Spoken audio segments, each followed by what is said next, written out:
As the darkness of 2026 descends, a freezing wind has swept away the final layer of gold dust from the Montecito mansion. The Sussex's American dream is not collapsing due to a decree, but because of a phantom named Marcus Anderson, the man who holds the keys to the world's most classified rooms. At a nameless hotel in Los Angeles, where privacy is the most expensive commodity, Meghan Markle shed her Duchess mask to reunite with the architect of her life. Marcus Anderson was never just a friend. He was the man who manufactured the Meghan we know today. But his appearance now, immediately following Piers Morgan's claim of a dark secret involving the royal wedding ring, has transformed this meeting into a stinging betrayal. Where was Harry? He was no longer there to shield his wife. Harry's silence is currently the loudest sound in the world. The most horrifying accusation did not come from London, but from the bleeding bitterness of Samantha Markle. A nuclear bomb has been detonated. The allegation of a child abandoned when Meghan was only 19. The 6-month disappearance. Samantha describes a meticulously calculated vanishing act, where Meghan left the world to give birth to a baby boy and surrendered him to a middle-aged couple for adoption. The secret keeper. Marcus Anderson is alleged to be the inseparable link to this cursed chapter, the man who buried the truth to clear Meghan's path into London's high society. But the Iron Era does not permit its name to be used for profit. When Samantha dragged Princess Anne into the vortex with claims of a hidden postpartum medical report, the Fortress of Windsor spoke. At Kensington Palace, Anne appeared not as an aunt, but as the embodiment of dynastic justice. In a sharp navy suit, she shattered the lies with an unprecedented press conference. Anne did not just deny involvement, she brought Jonathan Hale into the light, a witness to a dirty, pay-to-play game where Marcus Anderson used wealth to buy Meghan's spotlight. The testimony regarding the inappropriate intimacy between Meghan and Marcus has dealt a fatal blow to the fairy tale myth of the Sussexes. While Meghan met Marcus in L.A., Harry took a solitary and desperate flight to Toronto. He is wandering through old streets, seeking those who knew the Meghan of the 90s, trying to mend a faith that has turned to glass. Harry abandoned his home, his family, and his country to protect a woman he believed was a victim. But now, in the Canadian cold, he realizes he may have been a mere pawn in a play directed by Marcus Anderson. Trust, the final foundation of the Montecito fortress, has utterly crumbled. The rain in Montecito did not feel like the warm, golden mist of the California dream. It felt like the gray, suffocating damp of a London winter. It was the scent of a grave being opened. Prince Harry stepped through the heavy oak doors of the mansion, his designer suit wrinkled and soaked, his eyes hollowed out by 48 hours of sleepless searching in the back streets of Toronto. He didn't look like a prince. He looked like a man who had finally reached the end of a very long, very expensive lie. In the dim light of the foyer stood Meghan. The saintly Duchess mask was nowhere to be found. Her hair was disheveled. Her jaw was clenched in that sharp, defensive line that the 4K cameras had recently immortalized. She didn't ask how his flight was. She didn't offer a hug. She looked at the manila folder in his hand, the Toronto files, and her eyes flashed with the cold, calculating light of a cornered predator. "You went," she whispered, her voice devoid of its usual melodic warmth. "After everything I gave up for you, you went behind my back to listen to the vultures." Harry didn't flinch. He walked to the marble kitchen island and dropped the folder. It landed with a sound like a guillotine blade hitting wood. Inside were the fragments of 1996, faded records, redacted names, and a truth that had been erased from the official narrative for 30 years. "I didn't go to listen to vultures, Meg." Harry's voice was a jagged rasp.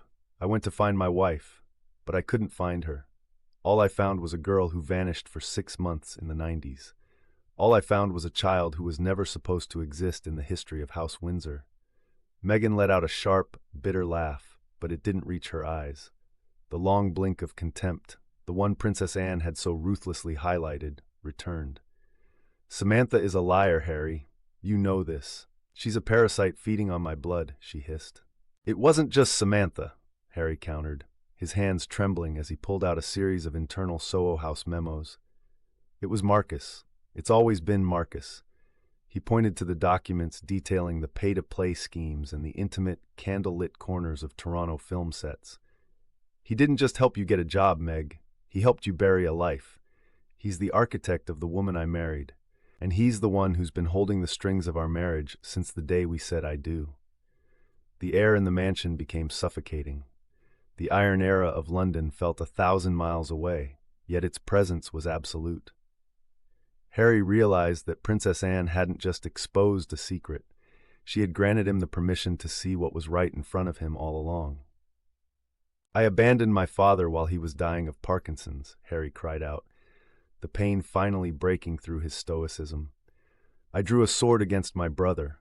I called my own family racists and vultures to protect your truth. And now I find out that the truth was a script written by Marcus Anderson to get you into the Soho House elite." He leaned over the counter, his face inches from hers. The indictment of blood was no longer a legal term. It was a personal reality. "Where is he, Meghan? Not Marcus, the boy, the son you surrendered so you could become an actress." Meghan didn't cry. She didn't scream. She simply straightened her posture, the same way she had done during the Jordan tour when the masks began to slip. The warmth was gone. The saint was dead. "You were a means to an end, Harry," she said, her voice dropping to a terrifying clinical whisper. "You wanted a victim to save, and I gave you one. But the Iron Era is coming, and unlike you, I know how to survive it. Marcus knows how to survive it." She turned and walked toward the stairs, her silhouette disappearing into the shadows of the mansion. Harry stood alone in the kitchen, surrounded by the Toronto files and the hollow echoes of a life he had sacrificed for a phantom. The us against the world alliance was over. The Montecito fortress had become a tomb, and in the distance, the bells of London seemed to toll not for a funeral, but for a victory. The Iron Era had won without firing a single shot. They had simply let the truth do the killing. The silence in the Montecito kitchen was lethal. The Toronto files lay scattered on the cold marble, exposing the 30-year-old ghost of a child that Meghan had allegedly erased to pave her way into the Soho House elite. Harry stared at the screen of his phone. His thumb hovered over a contact he hadn't dared to call without a legal team present in 3 years. W. Across the Atlantic, at Adelaide Cottage, the dawn was breaking over a grey, disciplined London. Prince William was already awake, sitting at his desk, reviewing the Sovereign Succession Security Council briefs. He was the enforcer of the Iron Era, the man who had authorized Princess Anne to dismantle the Sussex narrative once and for all. When the encrypted line buzzed, William didn't hesitate. He knew the Marcus Protocol would eventually lead Harry back to the only cage that could protect him. "It's 4 a.m, Harry," William said, his voice flat, professional, and devoid of fraternal warmth. "She's gone, Wills," Harry's voice broke, a jagged rasp of a man who had been crying in the dark. "I went to Toronto. I found the records. Anne was right. The medical reports, the dates, everything Marcus helped her bury. It's all real." There was a long silence on the other end. William closed his eyes for a second, feeling the familiar, heavy ache of a brother's betrayal turning into a brother's tragedy. "I abandoned Dad while he was fighting Parkinson's and COPD for this, Wills," Harry sobbed, his words muffled by the California rain. "I called you a vulture. I called Catherine cold, and now I'm standing in a house built on a script written by a Soho House director. I have nothing left. I need to come home."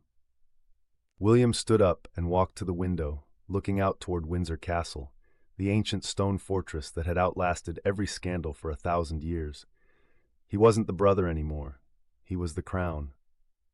"There is no home for the Duke of Sussex, Harry," William stated, the words cutting through the satellite static like a razor.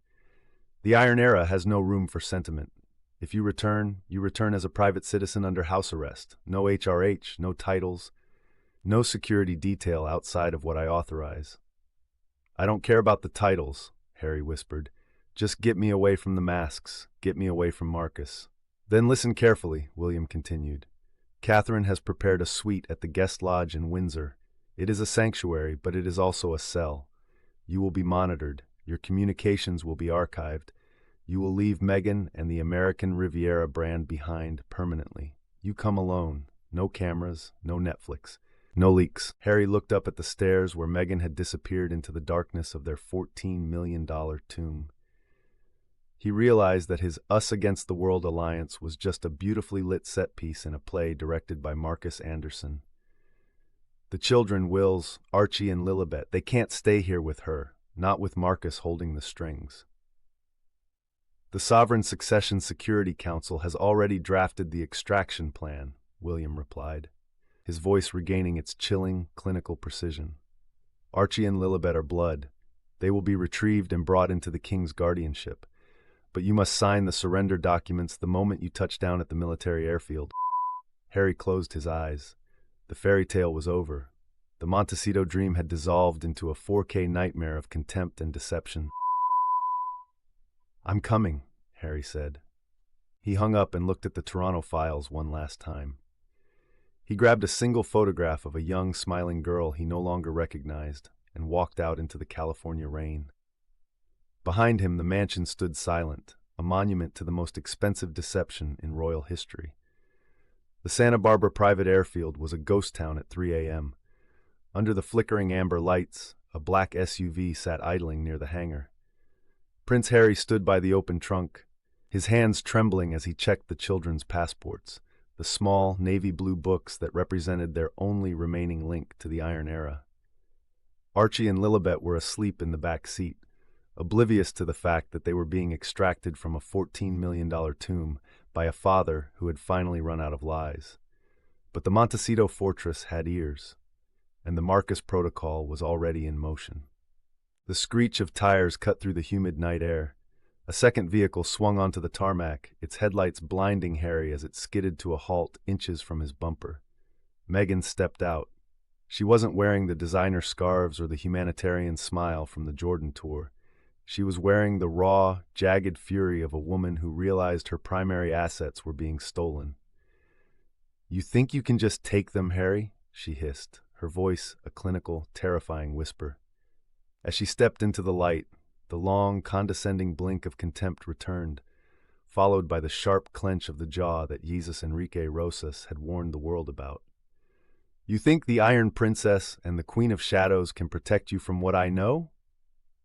Harry stood his ground, the Toronto files clutched in his hand like a shield. "The game is over, Meg.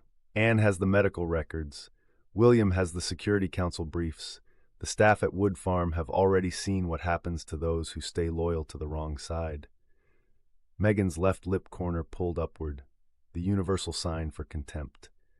"William is a man holding a dying king's hand while Parkinson's eats away at the throne," she laughed, a sound devoid of any human warmth. "And Catherine? She's a ghost playing Nu Vung. They have nothing." She reached into her pocket and pulled out an encrypted satellite phone. "Marcus is on the line, Harry. He has the media-scorched earth files. If that plane takes off with my children, the Soho House empire releases everything. Every private recording, every pay-to-play scheme, every night at the hotel that you weren't invited to." Harry looked at his children, then at the woman he had sacrificed his honor for. He saw the expressionless eyebrows and the void of emotion in her eyes. He realized he wasn't looking at a wife. He was looking at a high-definition predator. "Release it," Harry said, his voice regaining a sudden terrifying clarity. "Anne told me the Crown doesn't participate in fabricating legends anymore. They're ready for the truth. Are you?" Meghan's face contorted into a mask of pure, unadulterated disdain. She didn't stop him as he climbed into the SUV and signaled the pilot. Instead, she stayed on the tarmac, her phone pressed to her ear. "Marcus, it's time," she whispered into the receiver. "Burn it all. I want the Sussex brand to be the last thing they ever see before the Iron Era turns to ash." The digital spark that Piers Morgan had teased days earlier didn't just ignite. It went nuclear. As Prince Harry's Gulfstream crossed the mid-Atlantic, the Marcus Anderson files began to flood the global web. This wasn't a series of tabloid leaks. It was a coordinated data dump from the encrypted servers of Soho House, the empire where Marcus had been the silent gatekeeper for over a decade. The first wave of data hit at 4 a.m. GMT. It contained high-resolution candle-lit footage from private lounges in Toronto and London, showing the intimate nature of the partnership between Meghan and Marcus that Jonathan Hale had described at the Kensington press conference. The pay-to-play ledger. Encrypted spreadsheets detailed the multi-million-dollar investments used to buy Meghan's lead roles, revealing a sophisticated scheme of advocacy that bypassed every professional boundary. The erased child metadata. Digital medical records from a clinic in Toronto, dated 1996, appeared on decentralized servers, allegedly confirming Samantha Markle's harrowing account of a vanished 6 months and a surrendered infant. The Sussex brand, once a symbol of modern royalty, was being systematically dismantled in 4K resolution. Inside the Cabinet Office briefing rooms, co-BR, Queen Catherine sat beneath the portrait of Queen Elizabeth I. She did not wear the saintly mask of the humanitarian. She wore the iron-cold gaze of a regent protecting a 1,000-year-old bloodline. Beside her, Princess Anne stood like a pillar of stone. They had already seen the visual forensics of the Tijuana surrogacy wire transfers and the amended birth certificates. They knew the born-of-the-body rule had been violated long before Marcus pressed upload. The scorched earth policy has reached the domestic servers, the head of the Sovereign Succession Security Council reported. "Shut it down," Catherine commanded. Her voice was steady, edged with the grace and grit that Princess Anne had publicly praised. Under the authority of the Iron Era, the UK's cyber defense protocols were activated. Major social media platforms were throttled within the British Isles. The Crown wasn't hiding the truth. It was safeguarding continuity against a foreign psychological operation. High above the Atlantic, Harry watched the satellite feed on his tablet. He saw the face of Marcus Anderson appearing on every news crawl. He saw the smile of contempt and the long blink of his wife immortalized in a billion memes. He realized that Meghan's scorched earth wasn't just burning the crown, it was burning the bridge he was currently standing on. By releasing the data, she had effectively admitted to the deception reaching back to the 90s. He looked at Archie and Lilibet, sleeping in the luxury of the cabin. They were now children without a constitutional country, acknowledged biologically but denied recognition by the very institution they were flying toward. "Wills," Harry whispered into the secure line. "She did it. She burned it all." "I know," William replied from Windsor, his voice heavy with the fatigue of a man facing the defining moment of the monarchy. "But remember, Harry, in the Iron Era, we don't build legends anymore. We survive them. Prepare for landing." The Gulfstream G650 touched down at a secure military airfield in the early hours, its tires screaming against the runway like the ghosts of the life Harry was leaving behind. There were no red carpets, no flashing cameras, no royal equerries waiting with umbrellas. Instead, the aircraft was met by 2 black armored SUVs and a squad of Royal Military Police. Standing between the vehicles, a lone figure in a heavy navy trench coat waited, her silver hair barely moving in the wind. Princess Anne, the backbone of the monarchy, did not look like an aunt welcoming a nephew. She looked like a judge presiding over a court-martial. As the cabin door lowered, the damp English air rushed in, smelling of jet fuel and old stone. Harry stepped onto the stairs, carrying a sleeping Lilibet, while Archie clung to his leg. He looked at Anne and saw the same cold, righteous rage that had fueled her Kensington press conference. Beside her stood a man in a dark suit, a high court judge, holding a leather-bound folio. "You've reached the end of the line, Harry," Anne said, her voice cutting through the engine whine. "The scorched earth files are being throttled on domestic servers, but the damage to the Crown's dignity is absolute. You are no longer here for a holiday. You are here for a reckoning." The judge stepped forward, opening the folio. Harry looked down at the document. It was the deed of total renunciation. "The Sovereign Succession Security Council has issued its final ruling," Anne stated with the clinical precision of the Iron Era.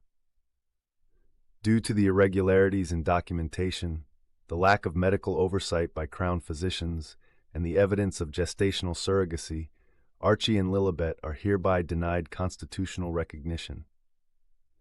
They are acknowledged as your biological offspring, but they have no status in the line of succession. They have no titles. They have no HRH styles." Harry's hands shook as he looked at the sleeping children. "And me? You sign this, or you get back on that plane," Anne countered. If you sign, you are a private citizen. You will live at the Windsor Guest Lodge under absolute surveillance. You will have no royal privileges. Your remaining funds are frozen pending a full audit of your pay-to-play connections with Marcus Anderson. The realization hit Harry with the force of a physical blow. In the monarchy, biology alone does not secure status. Law and continuity had overridden emotion. He thought of Meghan standing on the tarmac in California, initiating the data leak with a smile of contempt. He thought of the expressionless eyebrows and the void of emotion that had replaced his wife. He placed Lilibet into the arms of a waiting nurse and took the pen from the judge. On the rain-slicked wing of the black SUV, Harry signed away the last remnants of his royal life. The Sussex name was officially struck from the registry of the Iron Era. "Take him to the lodge," Anne commanded, turning her back on him, "and notify Queen Catherine. The extraction is complete. The Marcus Protocol moves to Phase 2, the erasure. The world will not remember what they saw. They will only remember what the crown permits them to know." When Prince Harry signed the deed of total renunciation on that rain-slicked tarmac, he did more than relinquish a title. He activated the protocol to erase himself from the tapestry of British history. Under the clinical oversight of Princess Anne, a massive historical sanitization campaign was launched instantly. At the Royal Archives, every document, photograph, and digital file pertaining to the Duke and Duchess of Sussex was moved to a restricted, nameless vault. Digital extraction, official portraits vanished from the royal website in the dead of night. Names were struck from patronages, and the Sussex brand was systematically scrubbed from all legacy projects. The sealing of the truth. The Toronto files regarding the events of 1996 and the pay-to-play ledgers of Marcus Anderson were classified under the Sovereign Succession Security Act, turning them into rumors that would never receive an official reply from the palace. In the quiet rooms of Windsor Castle, King Charles III drew his final breath. In those last moments, surrounded by the clinical hum of oxygen and the fatigue of a long battle with Parkinson's, he performed one final act of trust, placing his hand on Catherine's shoulder as a sign of the Regency's success. The king's passing did not trigger chaos. King William V and Queen Catherine, supported by the armored alliance of Princess Anne, assumed total control with the precision of a military operation. The state funeral was not just a farewell to a monarch. It was a demonstration of a new, harder dynasty, one where discipline and the Constitution stand above all personal emotion. Harry is now a mere shadow in the secure files, a ghost royal living in permanent seclusion at the Windsor Guest Lodge. He exists under 24/7 surveillance by the very security forces he once sought to litigate against.